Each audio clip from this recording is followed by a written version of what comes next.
Krishnapuram government UPSൽ പ്രവേശന ഉത്സവം വിവിധ പരിപാടികളോടെ സംഘടിപ്പിച്ചു. കായംകുളം നഗരസഭ വൈസ് ചെയർമാൻ ജെ ആദർശ് ഉദ്ഘാടനം ചെയ്തു. അറിവിന്റെ ആദ്യാക്ഷരം നുകരുവാനെത്തിയ കുരുന്നുകൾക്ക് ആവേശമായി കൃഷ്ണപുരം ഗവൺമെന്റ് UPSലെ പ്രവേശനോത്സവം.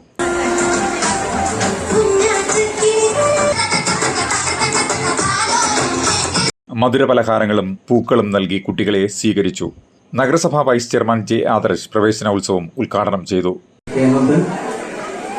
കായംകുളം നഗരസഭയുടെ വിദ്യാഭ്യാസ സ്റ്റാൻഡിംഗ് കമ്മിറ്റിയുടെ ചെയർപേഴ്സൺ ശ്രീമതി ഷാമില അനുമോൻ, നമ്മുടെ പ്രിയയായ HM Shrimati Anila teacher, PTA president Shrimati Vijayashree, നമ്മുടെ സീനിയർ അധ്യാപിക ശ്രീമതി അനില ടീച്ചർ, അതുപോലെ തന്നെ SRD കൺവീനർ ശ്രീമതി ദേവിക, അതുപോലെ തന്നെ ഇവിടെ മറ്റേ നമ്മുടെ രക്ഷകർത്താക്കൾക്ക് യാതൊരുവിധ ആശങ്കയും നമ്മുടെ ഈ സ്കൂളിനെ കുറിച്ച് വേണ്ട. ഈ അധ്യയന വർഷം ആരംഭിക്കാനിരിക്കെ പെരുമാറ്റച്ചട്ടം വന്നതിന്റെ പ്രശ്നങ്ങളൊക്കെ ബഹുമാനപ്പെട്ട വൈസ് ചെയർമാൻ സൂചിപ്പിക്കുകയുണ്ടായി. എങ്കിലും ഒരു 2 മാസത്തിനുള്ളിൽ തന്നെ നമ്മുടെ സ്കൂൾ കെട്ടിടം തുറന്ന് നമ്മുടെ കുഞ്ഞുങ്ങൾക്ക് കൊടുക്കാൻ കഴിയുമെന്നുള്ള പ്രതീക്ഷയിലാണ് ഞങ്ങളെല്ലാവരും. അതോടൊപ്പം ബസിന്റെ കാര്യമൊക്കെ സൂചിപ്പിക്കുകയുണ്ടായി. ഞാൻ അതിലേക്കൊന്നും നടക്കുന്നില്ല.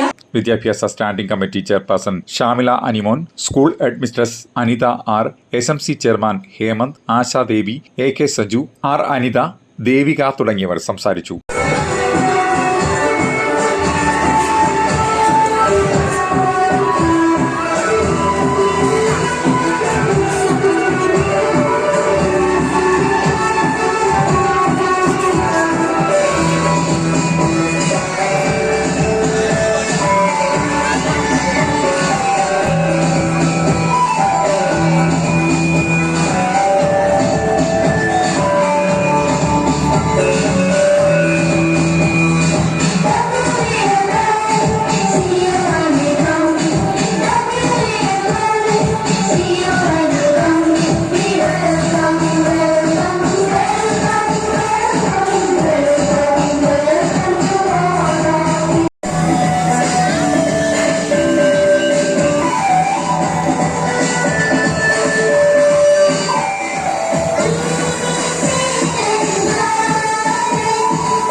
CDNet news, Krishnapuram.